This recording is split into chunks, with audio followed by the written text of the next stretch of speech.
Let's move on to the next presentation titled ctDNA in bone sarcoma. ctDNA is the acronym for circulating tumor DNA, and it refers to tumor-derived fragments found in body fluids collected non-invasively from patients.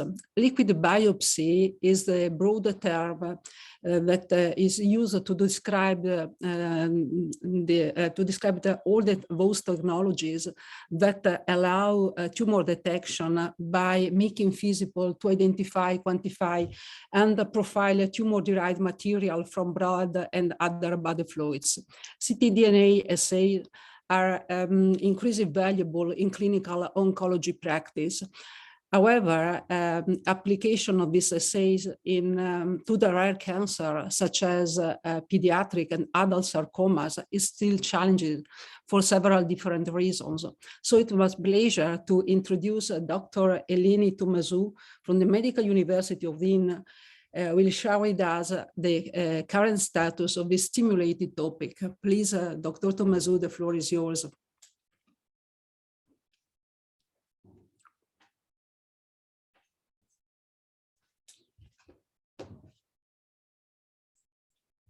Dr. Eleni, you are mute. You are mute. I'm really sorry. Now you can hear me. Yeah. Sorry. I wanted to say, first of all, thank you for the invitation. It's a pleasure to be here. And also thanks, Ornella, for the introduction also on liquid biopsies. I cannot share I cannot change the, let's see, you see my slides? Yes, now it's better. Okay. Screen. Is this, can you, yes, you can see my screen and everything is fine? Yes. Okay, great. So I just wanted to correct that I'm not based at the Medical University of Vienna. I'm based in Vienna, but I'm based at the Santana Children's Cancer Research Institute, which is we are very close to the University of Vienna, but we are an independent institute. And so as I'm in a pediatric oncology center, we are focusing on pediatric sarcomas, and my favorite tumor type for the last almost 10 years is Ewing sarcoma. So today I will focus my talk on Ewing sarcoma, but the principles of what I'm presenting today are also applied to other sarcomas, especially to fusion-driven sarcomas. So put this slide that I like to use in my presentations, where I summarize all the clinical challenges or the challenges that currently we have to deal when it comes to Ewing sarcoma patients and therapy. And the major challenge is that at the moment we don't have targeted therapy. More or less all patients receive the same high-dose chemotherapy, which has also an impact on the quality of life later on. And I think Andreas presented a relevant study, and I think Uta will discuss later about it. But I think for me also as a researcher, I'm not a clinician myself, I'm a molecular biologist working closely with clinicians, hoping to contribute to translational research, is that we have very little access to tumor tissue material, which first of all makes our life difficult when we do research, because we don't have access to material to study, so to follow also how the tumor changes over time. But also it makes the monitoring of the disease difficult. And of course, as Ornella summarized very nicely, there is a lot of excitement currently regarding the field of liquid biopsies, because liquid biopsies give us access to tumor material without the need of doing invasive approaches like surgery. There are a number of different sources of liquid biopsies. So liquid biopsies are mostly bodily fluids. And this includes cerebral spinal fluid that is more applicable to brain tumors, saliva that is applicable to head and neck tumors, pleural fluids that perhaps for Ewing sarcoma it can be applicable to patients with metastatic disease. The most common body fluids that has been used currently, it's peripheral blood, and this is where we are focusing today. And also we can use urine or stool also to access material of tumor. So what is also now clear and well accepted is that in the blood, there is cell-free DNA circulating. And when it comes to cancer patients, there is cell-free DNA that originates from tumor, which is called circulating tumor DNA, which is abbreviated here as ctDNA. But we should not forget that in the blood, in the circulation, there is not only tumor DNA circulating, but there is also DNA from normal tissue or normal cells. And these are normally hematopoietic cells, which makes the study of liquid biopsies and cell-free DNA a little bit complicated or challenging, because we have to find ways to discriminate with high confidence tumor-derived DNA from normal cell-free DNA. And this job makes it's even more difficult when we think that the levels of cell-free DNA circulating in the bloodstream, they're quite low. And then there is, in terms of tumor DNA circulating in the blood, there is some variability among different cancers. So there are some cancers that we know that they have high levels of tumor DNA circulating in the blood, but there are others like sarcomas, and I think rhabdomyosarcoma is one of them, where the levels of ctDNA are very low. And here what is becoming important is that we come up with metrics and quite good controls where we can very confidently call if a sample has tumor DNA or not, avoiding false positives and false negatives. So this is very important. And on top of that, we have to keep in mind that cell-free DNA is highly fragmented, and I will come back to this later on, which also makes the analysis of cell-free DNA a little bit challenging. Applications of circulating tumor DNA analysis during the disease, of course, they are quite promising, and there is a lot of hope that in the near future we will change the way we design the prospective clinical trials, but we are not there yet, at least for sarcoma. So there is still a lot of work we have to do. The major advantage, as we already mentioned, for liquid biopsies is that you can get a lot of samples during the disease course. That means that we can in real time monitor the disease. And we can do two kinds of analysis. So we can do quantitative analysis where we ask, is there tumor DNA? Yes, no. This can be, for example, helpful at diagnosis to confirm that someone has cancer or not, or later on during therapy to see if someone responds to disease or not, or after surgery during maintenance chemotherapy, or even after therapy to detect if relapse comes back or not. Or we can do a more qualitative analysis where we don't only ask, do we have tumor, yes, not, but we also want to understand about the molecular tumor evolution, where we don't only use metrics that only tell us there is tumor, yes, not, but we do analysis that lets us also study the molecular basis of cancer cells. So as I already said, the major challenge is to discriminate between normal cell-free DNA and tumor DNA derived from the corresponding tumor cells. And there are different ways to do so. And so far, most of the studies published so far, but also most of the assays used mostly for adult cancers are based on genetic aberrations that are known to be present in the tumor. And these include genetic mutations, point mutations, or it can be amplifications of whole chromosomes or deletions, other chromosomal aberrations of translocation. So this is something we have in Ewing sarcoma, for example. We have a chromosomal fusion that drives the disease. Or there are also some studies that they were looking at epigenetic markers, mostly DNA methylation. And I will come back to this later on. And recently, there was a lot of excitement going beyond the genome and genetic aberrations that are known to be present in cancer, looking at cell-free DNA fragmentation patterns. As I already said, cell-free DNA is highly fragmented.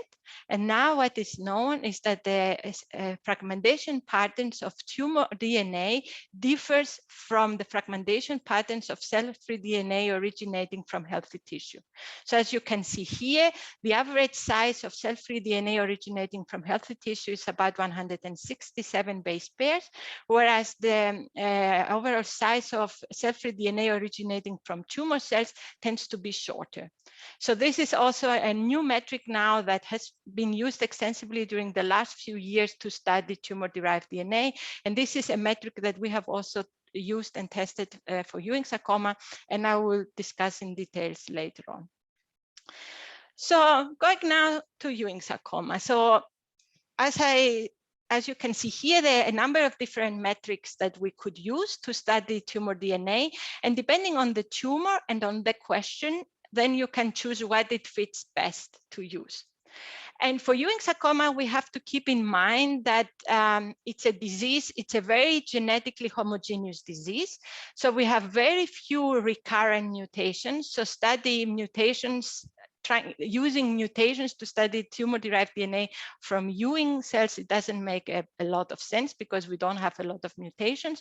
But what we have is a specific genetic marker that is present in all cancer cells. And this is the oncogenic driver, the fusion, the most common is the AWS-FLI1, that it's found in all tumor cells.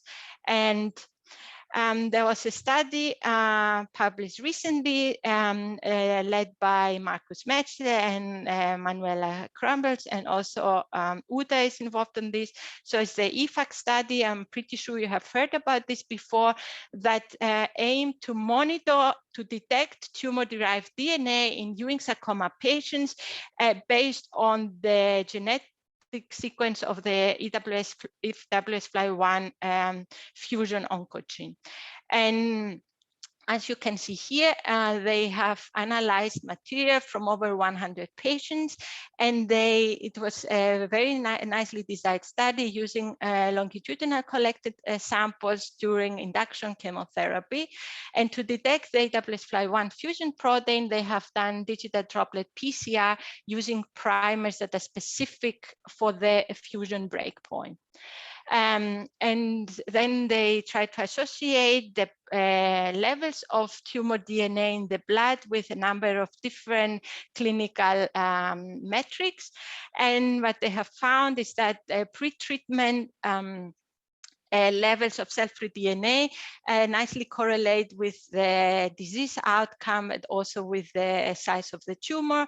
And what it became also apparent is that during induction chemotherapy, persistent levels of tumor-derived DNA in the later cycles is also not a good indication for the patient outcome.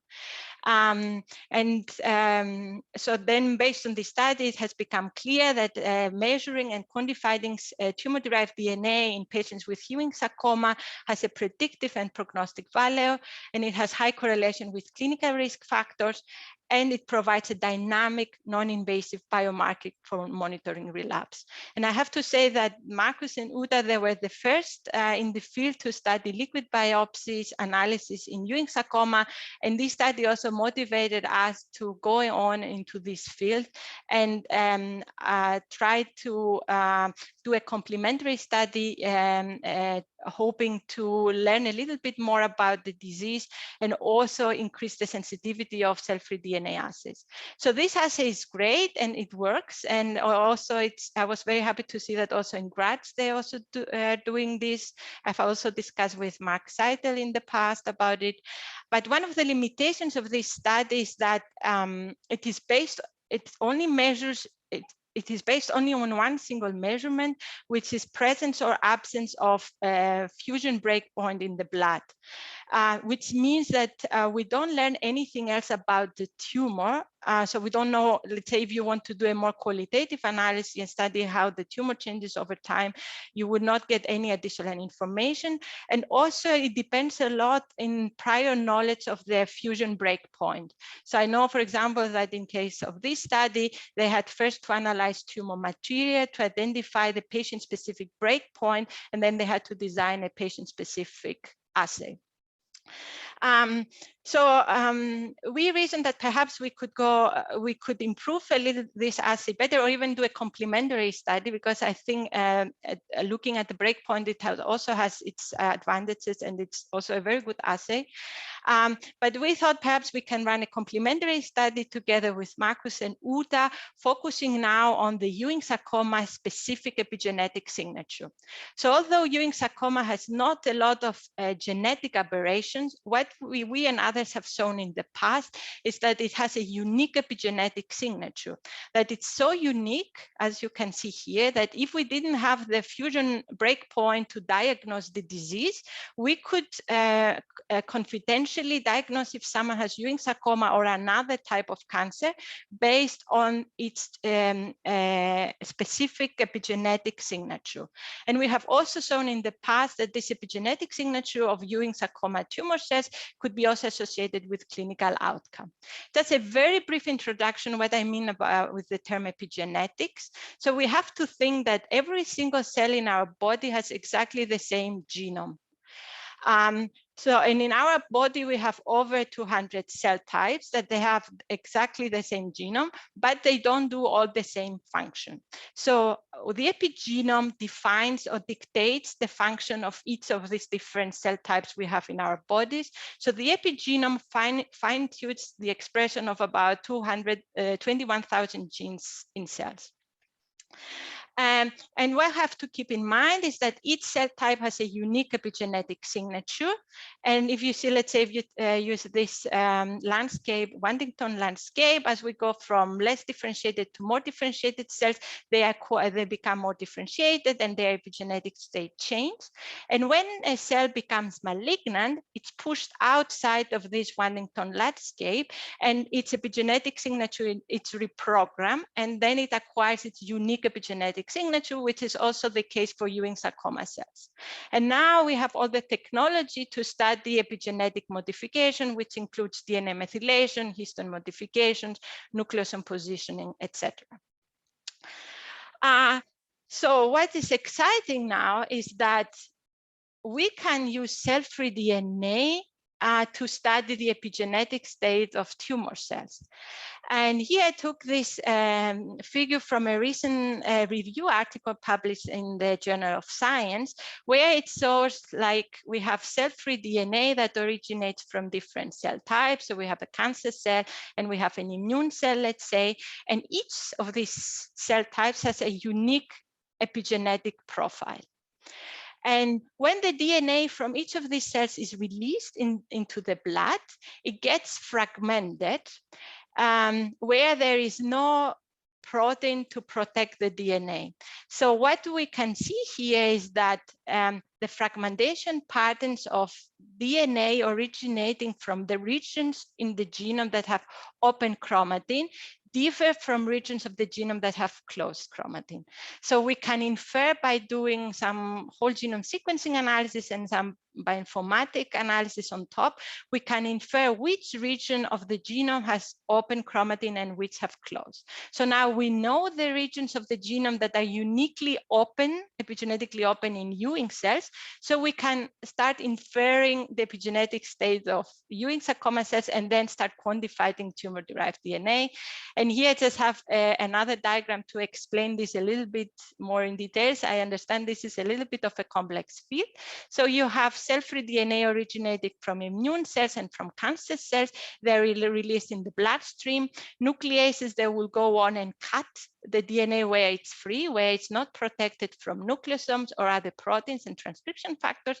So we ended up with this plasma here that has, it's a mixture of DNA fragments that are around protected by proteins or nucleosomes. And as I already said, the average size of the cell-free DNA is about 167 base pairs, and this is around exactly the length of DNA that it's wrapped around nucleosomes. So when we do whole genome sequencing analysis and some complex bioinformatic processing, we can infer which regions on the genome correspond to active gene regulatory elements. And then we can infer the unique epigenetic signature of Ewing sarcoma. We did this study as a proof of concept, as a study we started a few years ago, and we have now completed it. And we were happy to show that our idea, it's true that we could monitor the Ewing sarcoma epigenetic signature in liquid biopsies. So we have collected blood from about 100 patients with Ewing sarcoma. Most of the patients were from were the same patients included in the EFACT study, and there were patients involved in the Ewing 2008 clinical trial.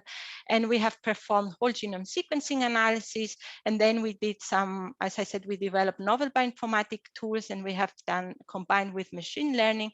And now what we can confidently say that our assay, it's one assay fits all, which allows to detect tumor DNA, to classify Ewing sarcoma. We can also study tumor evolution over time to see how the epigenetic state of tumor cell changes over time. We can quantify tumor DNA, and we can also do tissue damage disease monitoring. Is this setting feasible is this assay feasible in a clinical setting? I would like to say yes, although still we are not there yet, but we have to think that it requires very little cell-free DNA. The cost of whole genome sequencing is currently going down. So now it costs less than 300 euros per sample. And most importantly, does not require access of primary tumor tissue. And this study has been published. I will not go into details in our findings and our technology, but I just wanted to summarize a few of our observations that I found more exciting while working on this project. So what it's clear now is that, as I already mentioned, is that tumor-derived DNA it's much shorter if you compare it to cell-free DNA derived from healthy cells, and this is true not only for Ewing sarcoma but also for other sarcomas.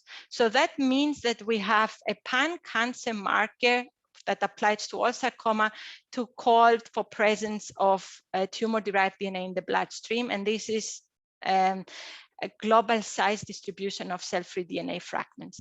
And this, having such a pan-cancer marker that is not dependent in genetic alterations and or copy number alterations, can be very useful for Ewing sarcoma, keeping in mind that we have cases that they have no genetic aberrations, but also don't have copy number aberrations. So here I show you three examples of cell-free DNA analysis of 3 different patients with Ewing sarcoma.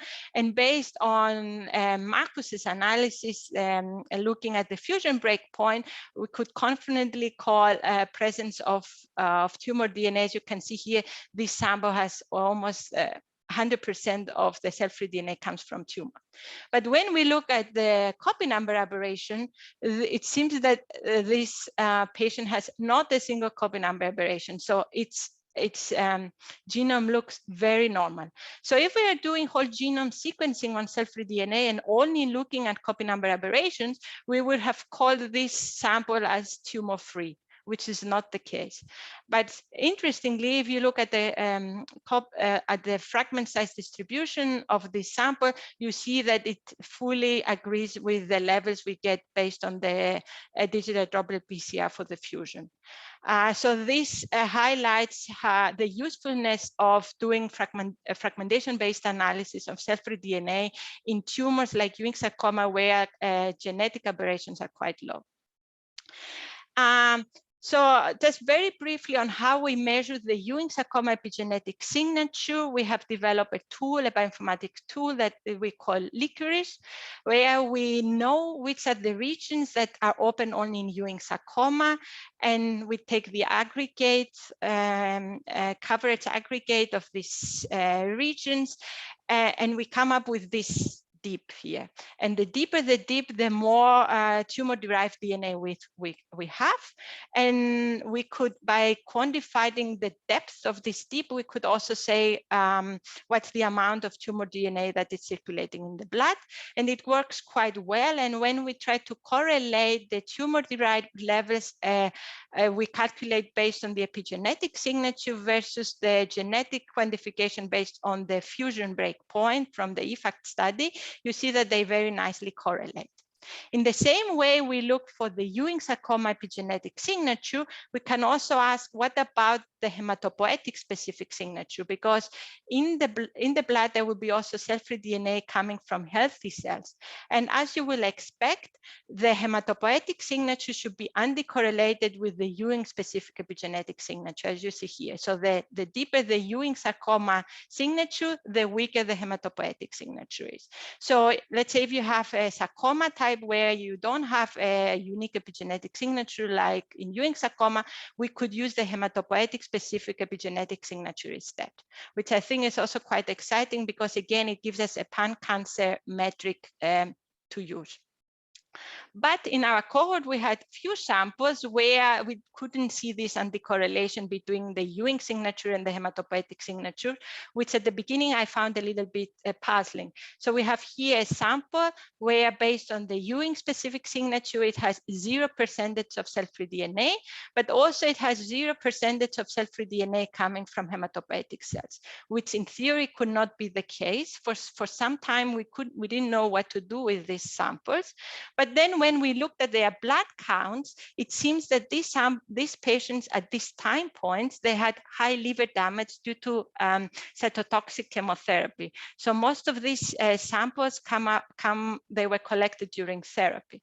So that means not detecting tumor DNA, especially for samples that are collected during therapy, does not always mean that we don't have tumor-derived DNA there. It can also be that we have a lot of cell-free DNA originating from other tissues like liver, which could mask the tumor because which could be in very high, can be highly excessive. And that means they could be that they mask the signal that we should get from the Ewing specific measures. And based also on digital droplet PCR, we were also getting 0% here. So what I wanted to highlight here that especially when we're analyzing samples during therapy, we should also perhaps look at the liver specific epigenetic signature just to be sure that we truly don't have tumor DNA in this sample. Also, what I thought was quite exciting is that the hematopoietic specific signature seems to be weaker in samples that were collected at diagnosis, but from metastatic samples. So it seems again we get some masking on the signatures, and this masking may come, for example, from tissue from the site at where the tumor has metastasized, for example, lung.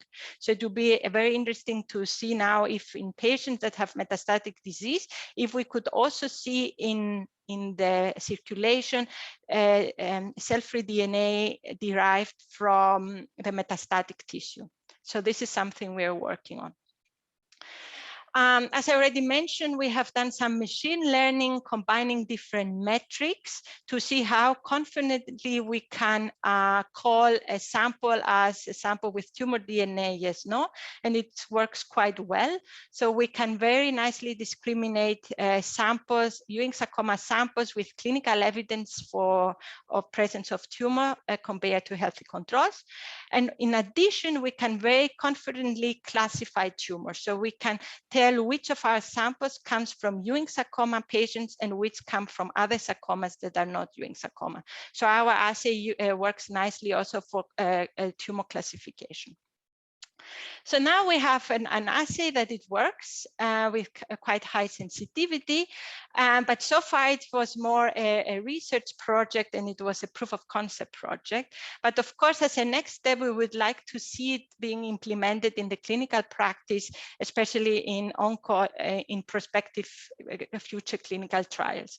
And this is a diagram I took from a nice review article published last year in Nature Reviews Clinical Oncology, where very nicely summarized what all the steps we have to do to implement an assay to clinical practice. And it's a long process and we are still at the very beginning. So the next step now we have to do is to go on and to validate our assay and to show that it has clinical utility. And this is what currently we are working on together with Uta and Marcus, that you all know very well, and also Christoph Bock from Vienna, who is a bioinformatician. And we were very lucky to secure a grant from the Vienna Science and Technology Fund. They had a precision medicine call last year. So now we have the resources to go on and systematically validate our assay for clinical implementation later on. So what we want to do, so first, as a first step, we want to show that our assay could be used at diagnosis. First of all, to confirm that someone has Ewing sarcoma. And we heard before that it's very important to initiate therapy as soon as possible. So now we have a minimally invasive assay that we could easily do without the need of biopsy to confirm that someone has tumor. And this can be easily done, but of course we have to validate. So first of all, we have to validate our assay for tumor detection, tumor classification, and as a next step, we want to do if we can use this as a prognostic, as a predictive marker at diagnosis, predicting which, for example, which of our localized patients will metastasize later on. And on top of this, we want to see, especially focusing on localized patients that are relapse and metastatic later on, can we detect occult metastasis already at diagnosis based on the assay I described before? We also want to use our assay for real-time monitoring of response during induction chemotherapy. And here we want to ask, can we predict patient outcome based on the dynamic of based on treatment response dynamics? And this we already know based on EFACT study that I presented earlier, that we already know that the dynamics have some prognostic value, but now we would like to validate our assay. And for this, of course, we will have to analyze a lot of material that has been collected during induction chemotherapy. And also we want to define what are the suitable time points during induction chemotherapy where we can start in the future, hopefully, to provide adaptive chemotherapy. For example, what's the time window where we can be confident that early on that the patient responds well to therapy and perhaps decide to de-escalate the chemotherapy so that we minimize the exposure of a patient to chemotherapy.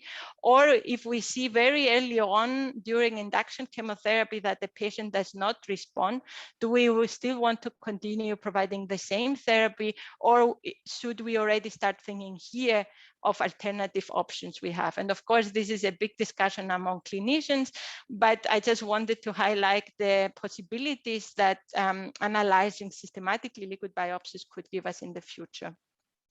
And most importantly, and this is something I'm very excited about, it would be great if we could validate a molecular disease monitoring assay for early detection of relapse, let's say an MRD assay for patients with sarcomas, where during maintenance therapy or even after therapy, we follow up patients for detection of relapse. What is known now from other studies is that liquid biopsies might be more sensitive than a clinical observation like MRT scan for detection of relapse. So liquid biopsies may give us the possibility to detect relapse much earlier. And the idea is the earlier we interfere or we treat a relapsed patient, the better. So here, of course, we would like to have samples that are collected during the period after surgery, after induction chemotherapy, after surgery, during maintenance chemotherapy, and hopefully during follow-up. I know that this is a little bit of a tricky task, but I would like to emphasize here the need to start collecting systematically material during maintenance therapy and follow-up, so that we can validate liquid biopsies assays for molecular disease monitoring later on. And yes, I said, for doing such studies and to implement liquid biopsies in the clinic, we really need to have a very large cohort. So for Ewing sarcoma, of course, it's a rare disease. So here we would like to have at least material from 200 patients, so that we have the statistics and we can call p-values. And of course, we need to have the right control. So we have to have a big cohort of healthy controls. So we are aiming for 100. If we could also match the age, would be great, but I know this is complicated. We would also like to include cell-free DNA from non-cancer patients, to be sure that with our assay we detect tumor and not anything else that differs from healthy. And also we want to include also other sarcomas, because this will be important for the classification mode of our assay, tumor classification. And with this, my acknowledgement slide. So this is a multi-center effort. As Uta already mentioned earlier, we profit by working together. If you have ideas how to better plan the study, or if you would like to join forces with us, please contact me or Uta or Marcus. We'll be happy to discuss more. Thanks a lot, and I'm happy to take questions.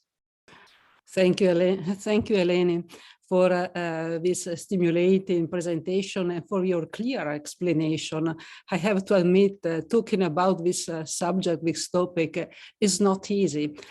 So thanks for helping us to better understand. Any questions in the room? No. I have a question about a clinical validation for obtaining regulatory approval. Multi-stakeholder collaboration is the answer in order to have sufficient numbers, because for validation we need large numbers, and in rare cancers, for definition, numbers are small.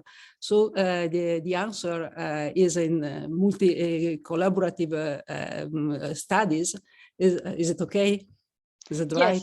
Yes, this is the answer, but perhaps Uta could also comment on this. But the other thing that it's important is that all the patients receive more or less the same therapy. And especially when we look at retrospective cohort, and this is something I was also discussing with Uta, we don't have to say, okay, they were in the same clinical trial, let's say Ewing 2008 or 12, but we also have to pay attention in the arm that they were later on position, because you can see that it's not an easy task to collect sample or to design the best how to best do this, but we have to go into a multi-center study and having patients that more or less receive the same therapy. Of course, later on, we will have to have also a validation cohort, meaning perhaps an independent validation cohort in addition to our cohort, ideally, showing that you get the same results also in other patients outside our cohort. Okay, thank you. Any additional questions?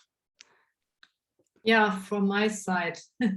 Yeah, Eleni, we don't need surgeons then anymore for biopsy, huh? And for Andreas, he can play golf.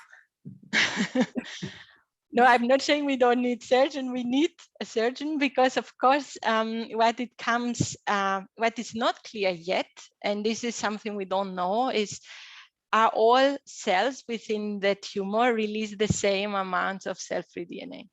And when I was going to the field, I thought liquid biopsies will be the tool to study tumor heterogeneity because we have the same, you can capture the whole tumor, which seems not to be the case. So for example, I was surprised to see when you do whole genome sequencing analysis on cell-free DNA and you study copy number aberrations, and then you compare these to copy number aberrations from matched tumor material, they don't always fit. So you have cases where you get the same results, and you have cases where you have more copy number aberrations when you look at the tumor, which I was surprised, and which I thought will be the other way around. And then you have cases where you have more genetic aberration when you look at the liquid biopsies. So we are still at the point that we are still learning what's going on. And at the moment, it would be great to, when we study liquid biopsies, to also have matched tumor to. Now, okay, copy number aberration was in fact my second question, because we have shown that, for example, 1Q gain, 16Q loss, and so on is kind of seen in at least a good percentage of the patients. But yeah, maybe we chat on this in a separate meeting. Yeah, but we also tried based on copy number aberration to a little bit understand tumor evolution, but we couldn't get any clear. It was not as easy as I thought. But yes, we should look into this. Yeah. But yes, at the moment, I will not say surgery is not used. And if at some point we could also get a how can I say, at the moment, most of the times we get a small needle biopsies or a small piece of the tumor. And so ideally it would be great to be able to get material from multiple locations, etc. And yes, to fully understand what's going on. No, it's a very fascinating topic from a scientific perspective, and hopefully promising for patients. And another question, which are the main barriers for the implementation of ctDNA assay in clinical practice? So for me, so for our assay now, yes. So one of the and also by reading other people's work, it's the sensitivity and how sure we are when we call a sample being positive. Let's say if you want to do molecular disease monitoring, yes, and you call, you treat the patient, it's disease-free based on the clinicians, and then we do a liquid biopsy assay and we say, no, it has tumor. So we have to be sure that this is not a false positive and that this is true, because otherwise you start treating a patient. And currently, unless this patient develops relapse later on, at the moment, there is not a good way to confirm that this actually is true or not. And then I was discussing also with other people in the field, and their recommendation was, let's say, to avoid false positive. One way is to analyze a lot.